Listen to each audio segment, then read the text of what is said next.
Juda qiziq ma'lumot.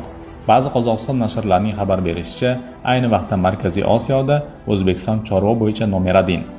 Hozirda qozoqlar emas, balki o'zbeklar Markaziy Osiyodagi asosiy chorvadorlar hisoblanadi. Agar Sovet davrining oxirida Qozog'iston qoramol soni bo'yicha O'zbekistondan 2 barobar ko'p, qo'y va echkilar bo'yicha esa 3,5 barobar ko'p edi.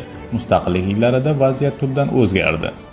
O'tgan yilning oxiriga kelib, rasmiy statistika ma'lumotlariga ko'ra, shimoliy qo'shnilarimiz qoramol soni bo'yicha bizdan 2,5 barobar, qo'y va echkilar soni bo'yicha esa 1,5 barobar kam edi. Otlar va tuyalar soni Qozog'istonda bizdan ko'proq, ammo umuman olganda O'zbekiston Markaziy Osiyodagi asosiy chorvachilik davlatiga aylandi. 2023-yilning 1-oktyabr holatiga O'zbekistonda barcha toifadagi xo'jaliklarda boqilayotgan yirik shoxli qoramollar soni 13,9 million boshga yetgan. Solishtirish uchun 2024-yil 3-noyabr holatiga ko'ra Germaniyada 15 million qoramol bor edi. Bu borada siz nima deb o'ylaysiz? Izohlarda yozib qoldiring.